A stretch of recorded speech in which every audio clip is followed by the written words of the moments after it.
Hello, hello. I'm seeing a lot of people coming in now. This is great. Hello, everybody. It's great to see you all joining us for today's event. Thank you so much for being here. Please feel free to drop your cities on the chat. I want to see where everybody's coming in from. Jersey City, that's the first one. SoCal, Toronto, Scottsdale. Oh my God. Hey, San Diego, Houston, Oakland, Chicago in the house, of course. San Jose. Welcome, everybody. This is awesome. All right. Well, as a way of introduction, I am Cecilia Fisher Benitez, Ceci for short, Program Manager, Latinas in Tech. I use she, her pronouns. I wanted to kick us off with two important two important announcements before we move into the event. So we are already a minute after, so let's get started with that. So our event today is focused around mentorship. So we thought we'd take this opportunity to share that Latinas in Tech will be launching a mentorship program in 2022. It's been a long time coming. It's been in the making for a while.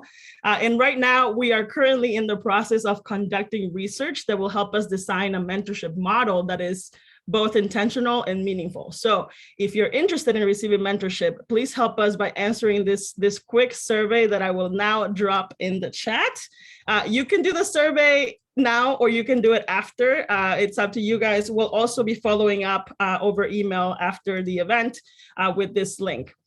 Now, for the second announcement, I'm sharing some personal news with you all, and some of you already may know because I talk too much at all the other events. I will be going on maternity leave or parent leave on December 3rd, and upon my return, I will be focusing more on these programs.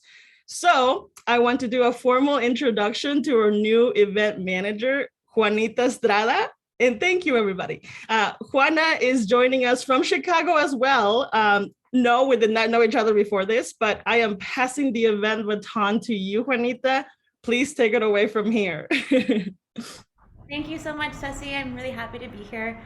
This is really exciting. This is actually my first event, so thank you to all of you guys who are joining us today. As mentioned, as a form of introduction, my name is Juana Estrada. My pronouns are she and her and ella, and I am the new member of the Latinas in Tech staff. Before we begin, I would like to just start off by thanking our sponsor, Yelp. Thank you to the Yelp team as well, and to Latinas in Tech for working together the past couple of months to gather the information and panelists for this effective event. Shameless plug, but Yelp currently is hiring, and they're actually looking into providing resources, opportunities to you guys today. So Ceci will be putting in the chat information regarding the information towards how to apply for their hiring applications. Without further ado, Latinas in Tech, our mission is to provide resources, opportunities, and community. And the way that we do that is by empowering Latinas to thrive, to innovate, and lead in their tech careers. We do this by building programs and events focused on professionalism, development, and recruitment and mentorship. So if you're Latina in tech, this is the right place for you. And as mentioned, we offer opportunities from all scopes. And so we're really glad that you are joining us today. And if you have not yet joined our network, we have over 17,000 women who are part of our Latinas in Tech network. And the easiest way to go about that is just to go onto our website, latinasintech.org, and join us and subscribe to us. Some housekeeping rules for today's event before we begin is that if you have any questions for our panelists, please feel free to add it to our Q&A button that is found below. And make sure that you also allow for any comments made in our chat box to be open to everybody so that we can continue that open dialogue. And without further ado, I would like to open the stage to our moderator today, which is Yara Luis Stoll, who is the lead of product here at Latinas in Tech. Yara? Thank you, Juanita. Hi, everyone. I'm super excited to be here with you today. We have a great panel and we're covering a very important topic. And we really hope that at the end of the event, you feel like you've added a new tool to your professional toolbox. And with that, we're going to start by getting to know our panelists a little bit better. So I will start by asking Camila if you can tell us about yourself and the path you took to arrive to your current role. Hello, everyone. I'm Camila Casquillo. My pronouns are she and her. I'm happy to be here. I'm really excited to be talking to you about this topic, which I think it's very important and I'm super passionate about. A little bit about myself. I'm originally from Brazil and have gone through most of my education in Brazil. I moved to Canada to study my PhD in statistics and joined the tech industry soon after. I spent my first 4 years working with developing statistical and machine learning models for digital agriculture applications. I joined Yelp a little over a year ago. And as you know, Yelp is an advertising business, and it's a very different domain as the digital agriculture application that I had in my first 4 years. I'm applied scientist at Yelp. I am in part of the applied machine learning, also working on developing several machine learning applications. For example, applications to improve ad relevance that we serve to our Yelpers. I'm from a personal standpoint, I guess, I like to play soccer. I love music and I love learning new languages as well. So happy to be here. Thank you, Camila. And how about you, Dorothy? What can you share with us? Yeah, hi everyone. I'm really excited and really happy to be here sharing with all of you today. So my name is Dorothy Cruz. I'm currently a product designer at Yelp, and I've been working for Yelp for around 8 months now. So the things that I do for Yelp currently, like I design experiences for small business owners, and the main purpose of my team is to ensure like the more important things are front and center for the business, and also to help them set up for success. I'm currently based in Toronto, but I'm originally from the Dominican Republic. So for me, like my path to my current role at Yelp, like design and art, like it was something I always really liked, but my path wasn't really straightforward. I went to school for business before, and like I got my business administration degree. I worked for a little bit in a bank where I was there for 2 years, but I reevaluated and knew that I wasn't happy and I was a little frustrated. So I went back to school and went back to art school where I studied communication design. Then I moved to New York City where I was for like 4 years and a half, and I pursued there a bachelor's in communication design as well. And after graduating, I started working and had different experiences that led me to where I am today. So I've worked in industries like advertising, gaming, and like software, for companies like Amplify Education and BBDO. And like right before working at Yelp, I was a small startup that is based in New York City. And there I was mostly like the solo designer. So I knew that for my next position, what I wanted to work for a larger organization where I could learn from my peers and work with more designers. And I also wanted to have like a bigger impact. So I believe like Yelp was able to give me that. That's great. They are in the house. I'm from the Dominican Republic too. Okay, so Dorothy, let's stay with you and let's really cover our bases here. So can you tell us what does mentorship mean to you and this concept of mentor and mentee? Yeah, so for me, the idea that I have for mentorship stems for the fact that most of my mentorship has been informal. So for me, a mentor is more someone that comes into your life. Either it could be for a brief moment or for a long extended period and like change it somehow. And like arguably that could be anyone in your life, but I will just put like a bigger emphasis on those people that question things with you and they help you grow in those areas that you're looking to grow. Thank you for sharing that with us.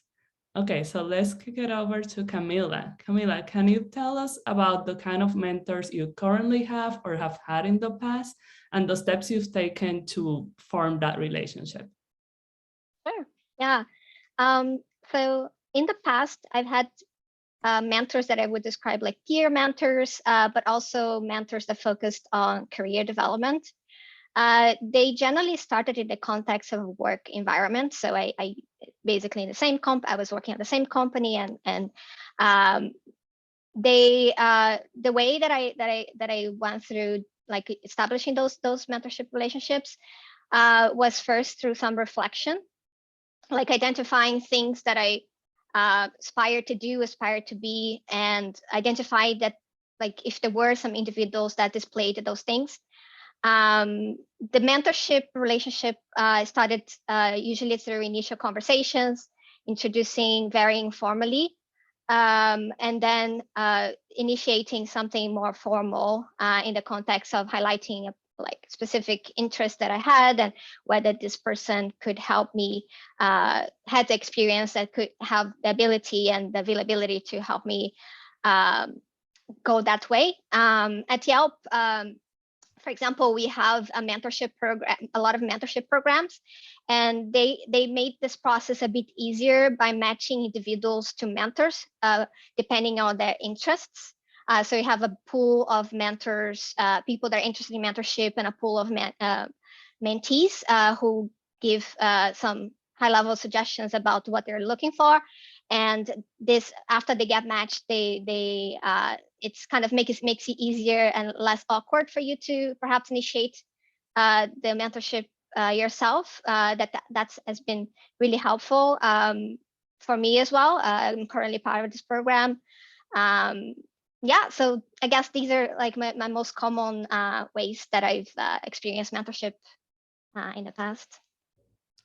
Thank you for sharing that with us. And I agree, sort of the self-reflection part is so important, because if you go to someone else to ask questions when you haven't sort of taken the time to reflect and decide what you really need or what isn't in that other person that you want to learn, then it's harder for the mentor to do a good job. So great call out there. Okay, so the next question is for both of you. And the question is, have you found value in peer mentorship? And how have your peers acted either as mentors or mentees in your career? Let's continue with you, Camila. Yeah, sure. I also wanted to mention like my personal take on peer mentorship, and I think it's related to what Dorothy has said about the informal aspect of it. And I think that I felt it, the peer mentorship in this context more frequently. And for me, it's in the everyday interactions. It's the small things that we do in a team meeting, for example, that can make a difference to someone else. Maybe to give a concrete example, my first role in tech was like before the pandemic, 5 years ago, and I was the only remote employee in the team. The rest of the team was in the office. So for me personally, in the beginning, team meetings were really tough because I felt it was difficult to contribute. Like people started noticing that I was, I guess, unmuting myself, that tried to initiate that conversation, but then muted myself again. And later, I noticed that people started introducing pauses in the discussions, and sometimes even directly asked me for my opinion. And eventually, I noticed that with time, I was able to build confidence and actually make the contributions myself. So yeah, and for me, I think that this is an example of informal mentorship, because people like gave me the opportunity to speak, even if that was exactly easy in the beginning. But there's also some other ways that I've experienced this through participating in projects that people had like diverse technical backgrounds.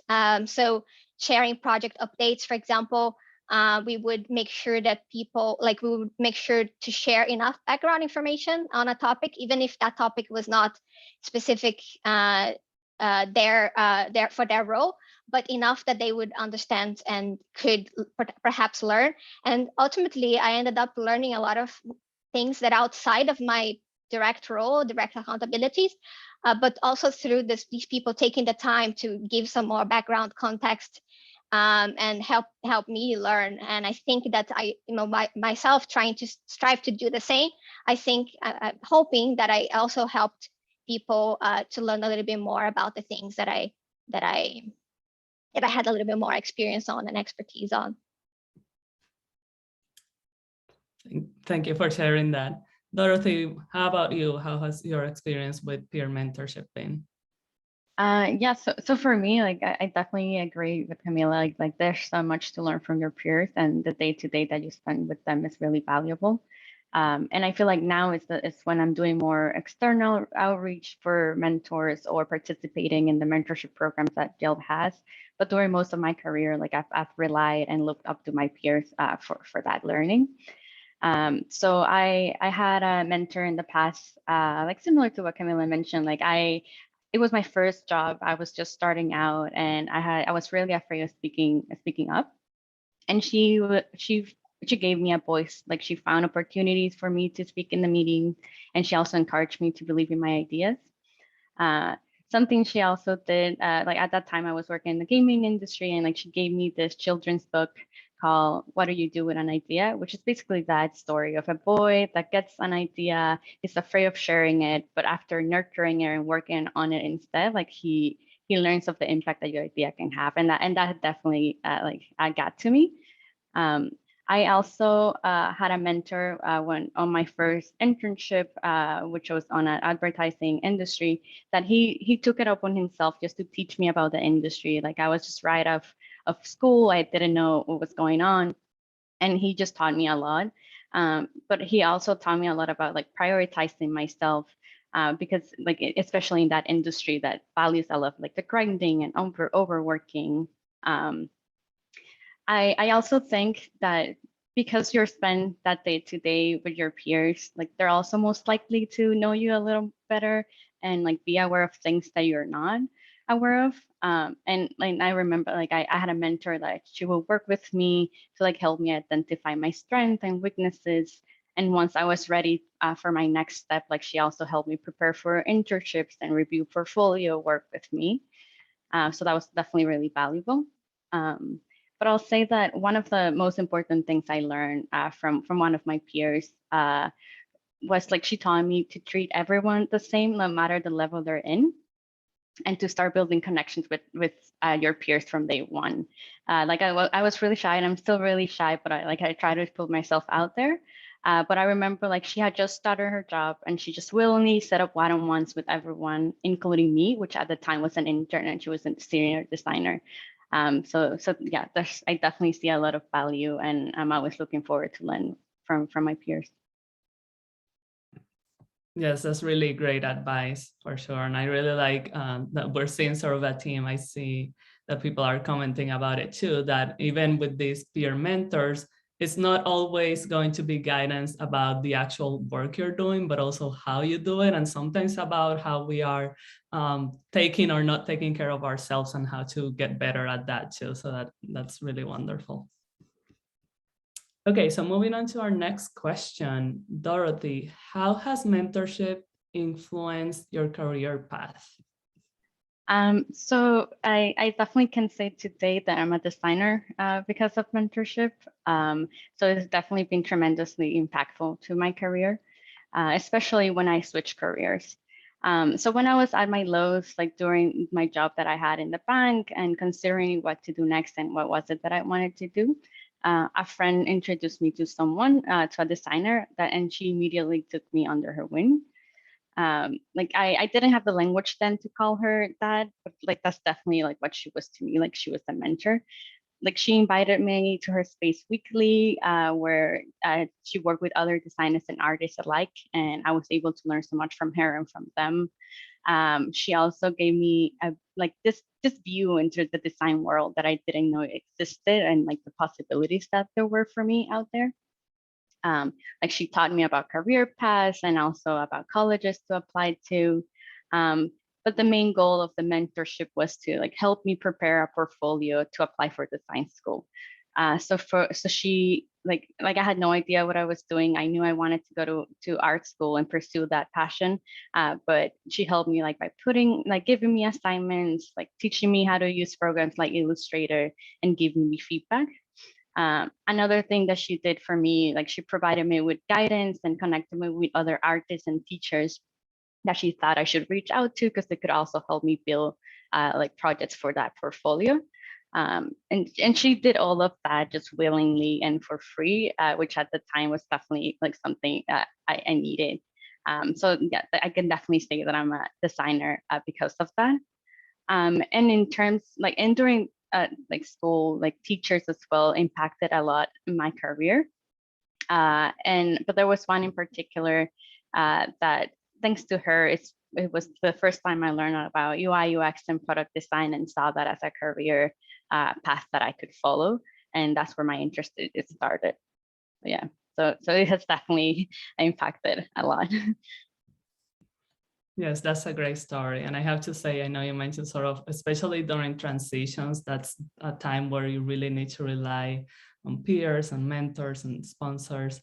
And I know from my own experience as well, I have a background in mathematics and computer science, and I was in sort of the analytics world for a very long time. And then once I moved up to become the director of customer experience at GoDaddy, I still needed to use all those great data skills to try to influence people, but I also needed to do influencing on other ways. And it was really nice to be able to talk to my director peers and other people and just talk about things. Hey, what works for you in this situation? What doesn't work? And continue to learn that way. Transitions they can be very tricky, and we do need help from other people. Okay, excellent. Let's move on to the next question. As a mentee or mentor, how do you make sure you're setting the right expectations for each other? And Dorothy, I believe you wanted to take this one. So like I've mentioned, like most of my mentorship has been informal, so I feel like there hasn't been much of that talk of like expectations, because I do believe that comes with formality. However, like after joining Yelp, and being able to join one of their mentorship programs, like I've been matched with a couple of designers, and we've been doing a little more of that. Like I'm still learning, but they have helped me set up expectation for each other. And I will say like the first meeting is like really important, not only to get to know each other, but also to understand like in which areas they can help me. I also take it as an opportunity to ask them and like in which other ways they have helped others, because I might not have a clear goal of what I'm looking for. I feel like before, like I knew I wanted to go to art school, that was pretty clear, but now during work, I have more questions than answers. So I think it also helps me like get ideas of like other ways that they have helped other designers during their mentorship program. I think that other things are important to cover with them. It's like, what are your goals? Like how often do you want to meet? Is either a one-off, or do you want to do this more long-term? And if it's going to be long-term, like how are we going to make sure we keep each other accountable, like either by tracking things and taking notes. And I think it's also really important as well to make sure we check in regularly to understand if things are going well and working for each other. But I'm still learning. I'm still working through a lot of those processes as I'm in like early stages of formal mentorship. But I definitely think that those first steps, like the first meeting, can really help you set up mentorship for success. Yes, that's really great advice. Okay, so just doing a bit of time check here. We have 2 questions left from our side. So I'm seeing that some people are posting questions. Please make sure to add your questions to the Q&A box. And after we cover the next 2 questions, then we'll switch over to covering the questions you have for us. Okay, with that, Camila, let's get back to you. Could you share with us the best advice you have received from a mentor? Yeah, sure. I think the best advice was to look out and be open for the opportunities that they come, even if they may be beyond our comfort zone. And sometimes I think that we might have, it happens that sometimes we have a limited view of a specific role or a specific job title. And that can restrict us from taking upon certain opportunities. And I guess where there can be some expectations associated to roles, but there's also some fluidity when it comes to a specific individual and how this individual can contribute the best to that particular role. And when this opportunity comes, it's also important to reflect that if that opportunity, even if we may feel that you're not 100% prepared, They can be a stepping stone to where we want to be, and help us discover new things that we perhaps didn't know we like doing. This has helped me to be a little bit more purposeful and take ownership of my career development. Helped me develop other things like better communication with my manager. Helped me celebrate victories, even if they may seem small to us.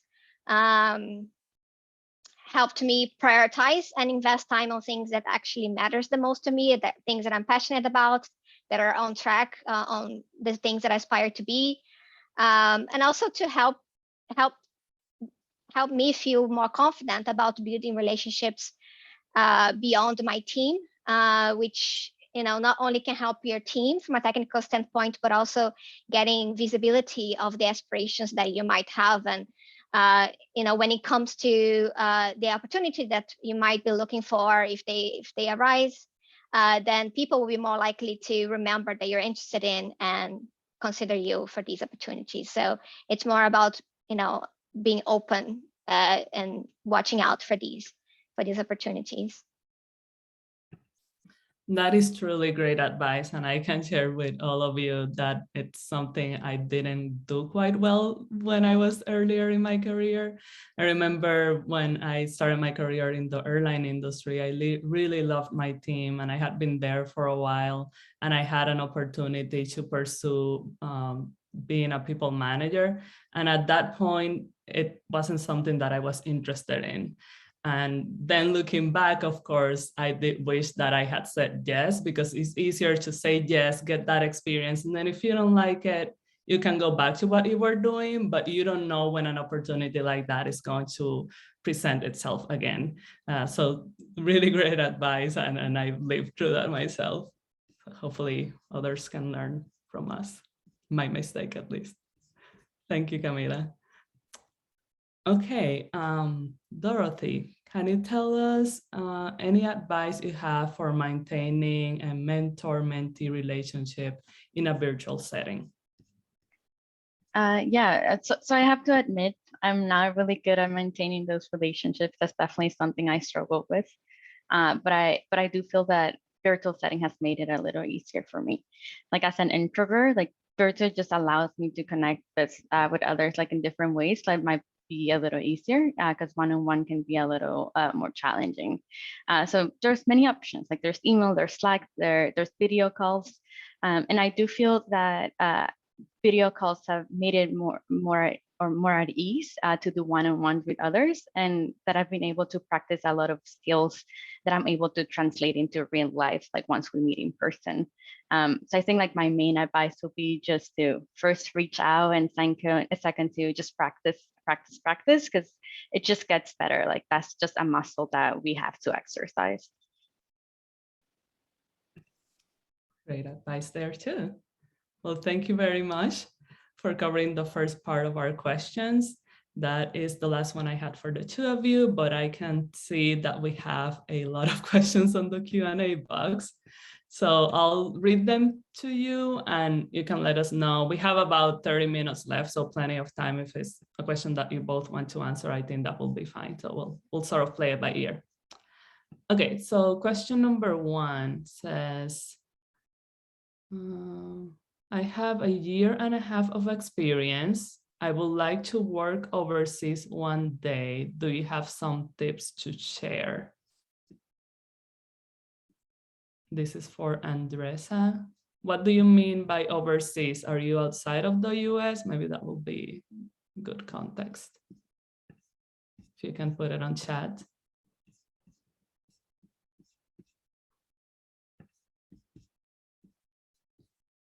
Are you still with us? Yes, okay, she's in Brazil. So maybe that's more for you, Camila, or I don't know if Dorothy also has something to add there.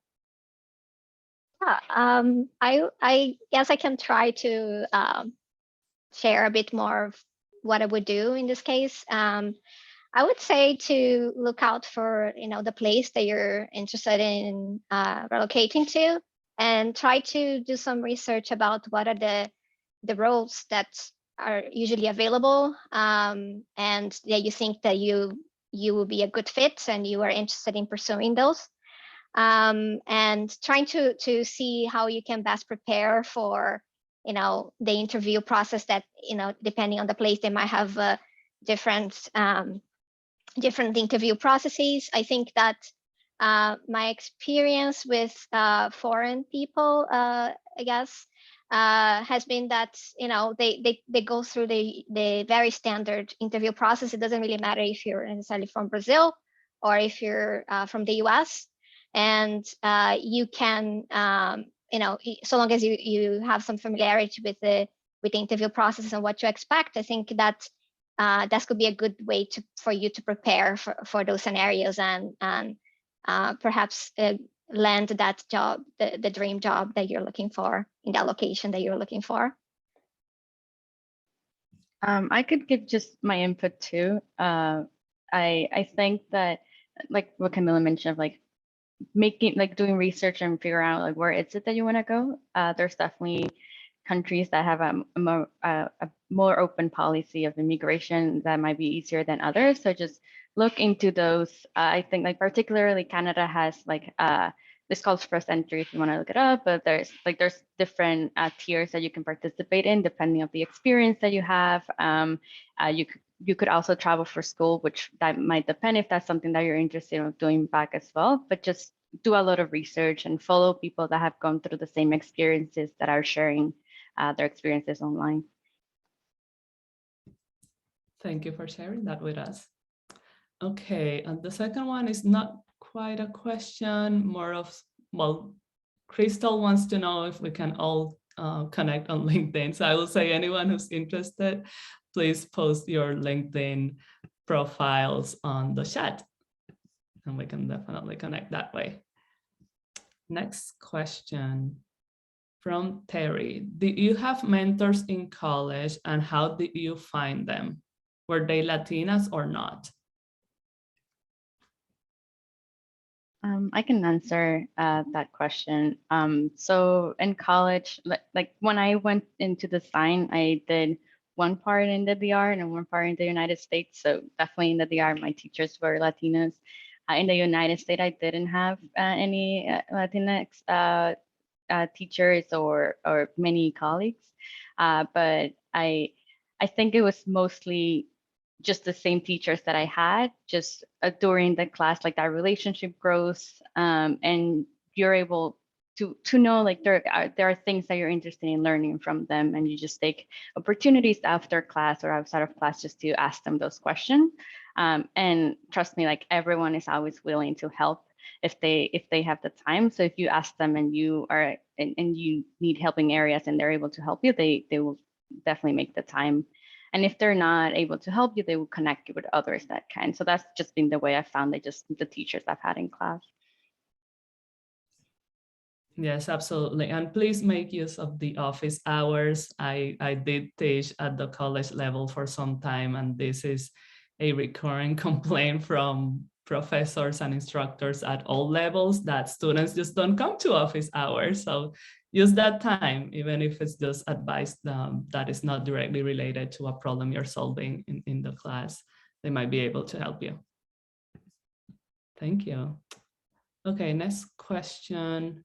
What do you think is the best way to identify or connect with a mentor in the ever-growing remote landscape we work in? I feel like we covered this a little bit, but is there anything else to add there, Camila or Dorothy? I would say maybe to look out for groups that you feel like you would like to be part of, like for example, the Latinas in Tech group. So this way you might find some individuals that you might be interested in connecting and initiating those mentorship opportunities. Yeah, that could be other interesting people in the field of interest on LinkedIn as well, for example, that you might want to follow and see what their updates are, and perhaps even reached out to them in case you feel like they fulfill these like your aspirations and they have the availability to help you. Yes, I like that. And again, remember that we're all humans, right? So try to have that human connection. Just like Camila was saying, maybe you've been following them for a while and suddenly they posted something that you really connected with. Mention that when you reach out to them. And also keep in mind that as people get more and more senior in their career and older, right? Because we have personal responsibilities as well, they tend to get even more busy. So also be respectful of their time. And if you get to a point where you want to just have a one-on-one with them and you're thinking about suggesting that, try to frame it as, hey, can I just get 15 minutes with you to discuss X and Y? Try to be very specific with your ask as well. And of course, just adding some context about how long you've been following them and how something that they wrote or said or you heard somewhere helped you in a way. Okay, let's see.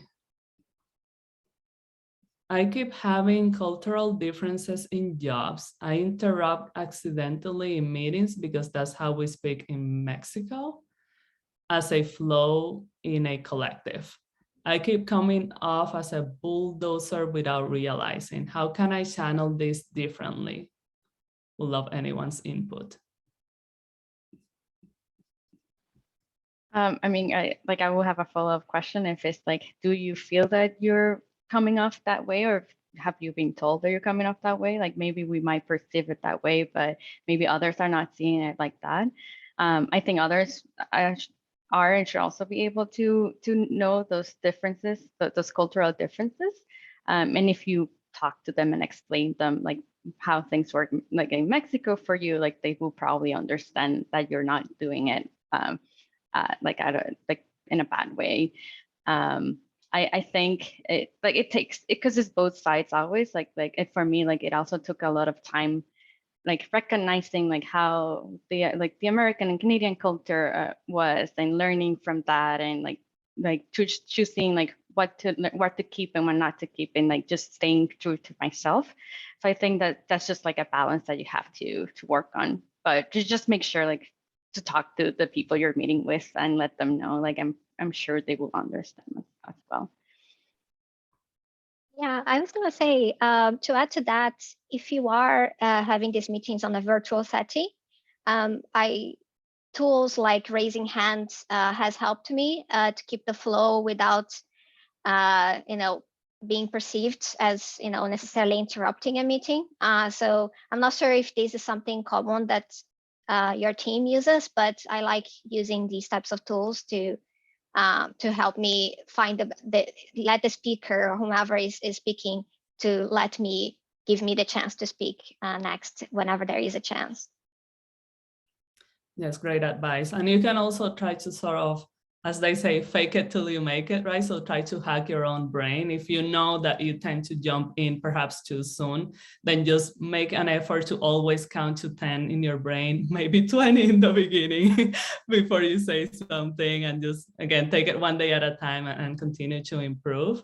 And also, if you have someone you trust in the team, that is someone that you can just be very transparent about the struggle you're facing, and maybe just ask them, hey, can we just run a few minutes, just the two of us, so you can give me some feedback and maybe some advice on how I can tackle this issue. And people are usually very willing to help.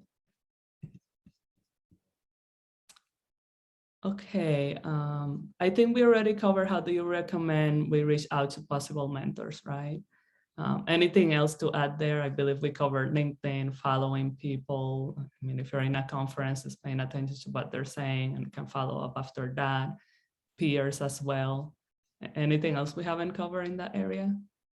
I think I just want to like reiterate something you said before, which is like just make sure you state on the email like what was it that you connected with them, and like what is it that you're looking for, just so they have an idea and they know.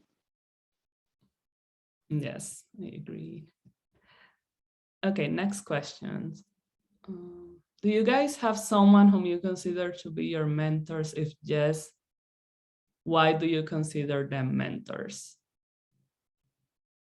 Anything else to add there about what are mentors, either of you?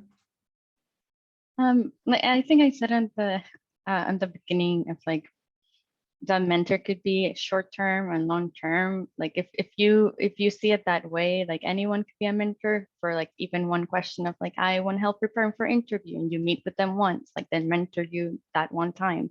But if you're referring to a long-term mentor, I think that that's definitely a relationship that you need to build with more time, or at least to have to know from the start that that's what the relationship is going to be about, and plan for that. Okay, sounds good. Next question. What recommendations do you have if you have someone you would like to mentor, but you're not sure how to approach them? Do you recommend having more than one mentor at once? So I'm not sure. The first part of the question seems like it's more about a mentee. If you have someone you would like to mentor. So will that be, Lupe, this was your question. Could you clarify on chat? Are you talking, you know, someone that perhaps needs help with something and you'd like to be their mentor, or are you the mentee in this question?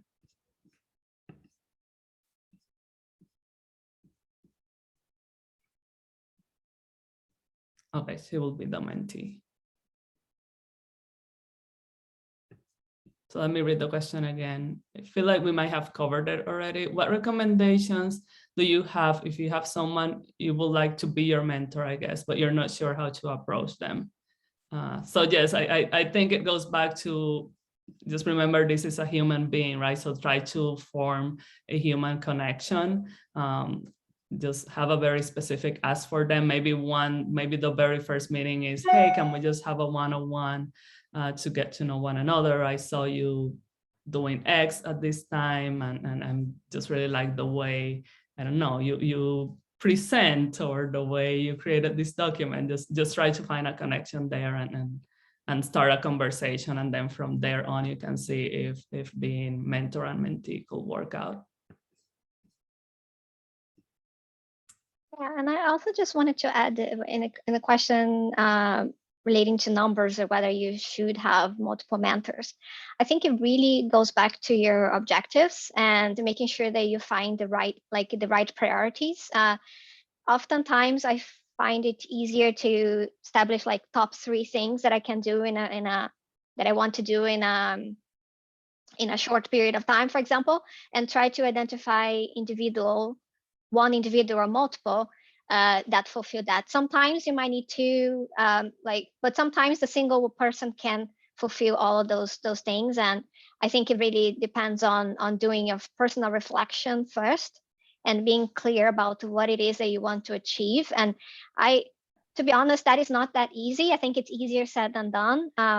Like throughout mentorship, one of the things that I've struggled with, it's not necessarily just the initial reaching out to people, but really is just to communicate exactly what it is that I want and what it is that I'm looking for in that mentorship. And if you can communicate that well, and if you can pinpoint how that person may be able to help you, I think that is really like that is the thing to do, I guess, first before thinking about numbers, I guess. Yes, I agree. And the next question was precisely also about how many mentors is sort of the ideal number. And I agree with you. I think it depends on your needs. I will also recommend sort of start with one, try to form a human connection and see how that goes. And then it might be that this person continues to be your mentor throughout your career, but maybe you're not meeting every week, every month. It might be that it's not until 2 years from then that you need to talk to them in a mentorship type of way. But please do keep in touch. Don't disappear for 2 years and then hopefully come back and ask someone for help, because people don't love that usually. Anything else there, Dorothy? I don't know if you want to add in terms of numbers versus I don't have a specific number, but I will say like just see it in terms of like friends. Like how many friends can you handle at once? You have close friends and some more distant friends. Just see it like that. Like there will be mentors that will be with you every day and they'll be happy to be there. But like you mentioned, there will be mentors that you'll see and talk to every 6 months, and it's fine. Like you can disconnect then. So just think about like how much can you actually handle to be able to maintain all of those relationships at once. Thank you. Okay, we have about 15 minutes left. Any advice to reconnect with a mentor after, I was talking about this, after not following up in a long time? Do either of you want to take it? Or I think you need to start with just being very honest and apologetic, right? Just be honest, and people can usually just say, okay, you're owning it, so just let's reconnect, and then make sure that, of course, the ask that you're bringing, hopefully it's not even an ask, it's just, hey, can we reconnect? I know it's been a while, like to tell you what has been going on with me, would love to know what has happened with your career and your life since we last spoke, and then sort of take it from there. You need to start then investing more time in developing that relationship again. Okay, let's go to the next one. What are some of the things that mentors are looking to get back from mentoring someone? So this is the two of you as a mentor. What are you looking to get out of it? I'd say one of my main motivations is to give back, I guess, because I've been a mentee before, and I feel like it could be time for me to help other people as well. So yeah, the giving back aspect is the best one, and also maybe identifying people that might be like myself, and that could help from sharing my own experience to help those people maybe make better decisions, like what Yara, what you mentioned about taking upon the opportunity, for example, these types of personal experiences you might have, they can make a difference in someone's decision in the future. So these things, I think, would be very valuable to share as a mentor. What about you, Dorothy? Anything to add there? I don't have that much of being like a mentor officially and formally, but I will say that there's definitely two ways. Like you don't only give people knowledge, you also get like from whatever knowledge they have, no matter the level they're in. Like everyone comes from different backgrounds, and there's always so much to learn. And it could be even in things that in the way you do things, they do it differently, and it just teach you a different perspective. So I think there's definitely value in that. Yes, beautifully said. Thank you, both of you. Okay, next question. What if I need upskilling? I've been working on a specific field, but what I need is to upgrade my knowledge. Will mentorship also work on these cases? Will a company be willing to give me a chance to mentor me? What will be the best way to approach this?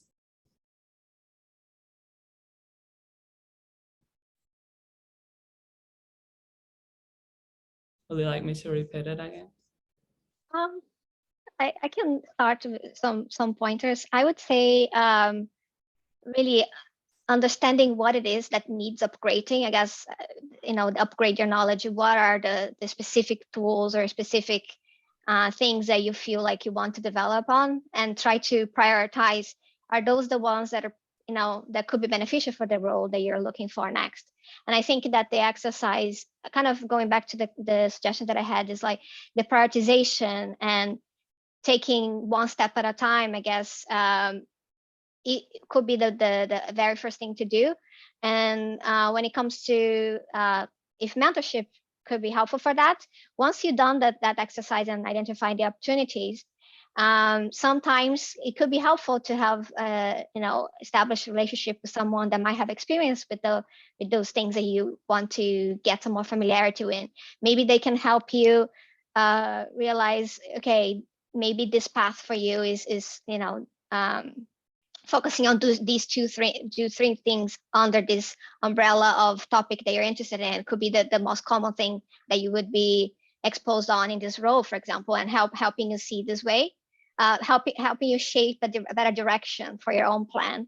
could be helpful as a like to have this mentor relationship in the beginning. But it's ultimately up to you to make that decision yourself as to what is that you want to develop on.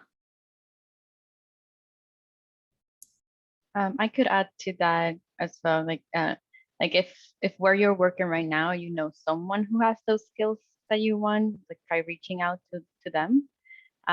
If you don't have anyone to reach out for the skills, like you could either find people online or someone that you want to learn from and reach out.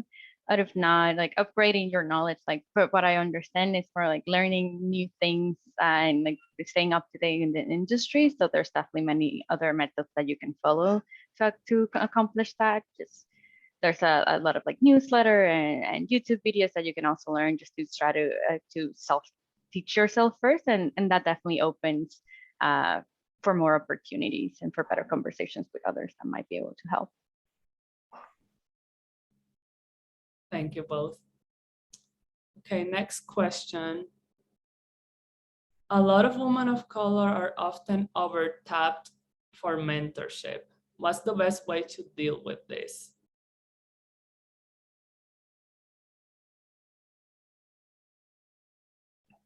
I'm not sure I understand what overtap means in this context. Yeah, Adelina, could you clarify, do you mean that you have a lot of people who are offering to mentor you and you are feeling like, okay, thank you, but this is too much? Or is it something else? If you could let us know in chat, that would be great.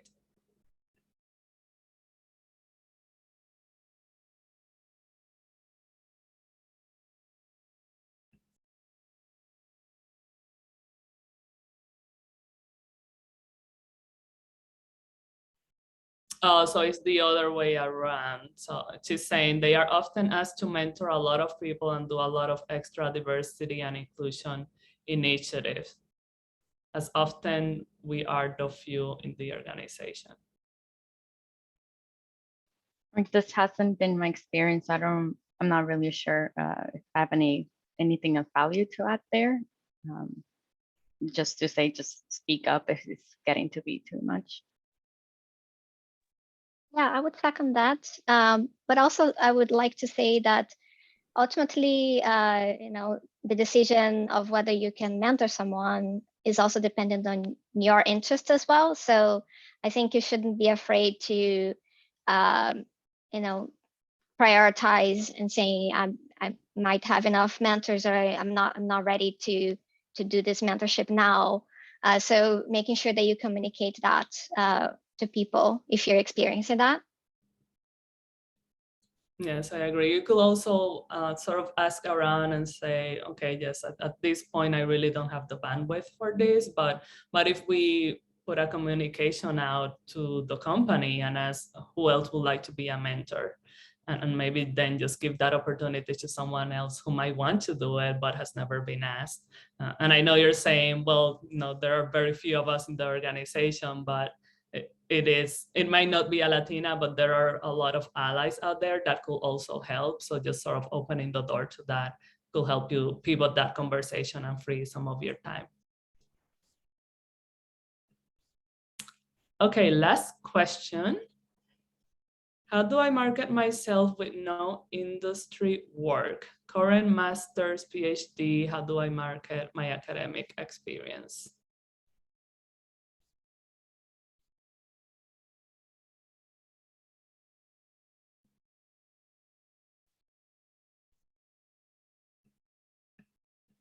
Maybe I can share some pointers. I did have this kind of experience transitioning from an academic setting to an industry. I think what helped me was participating in conferences.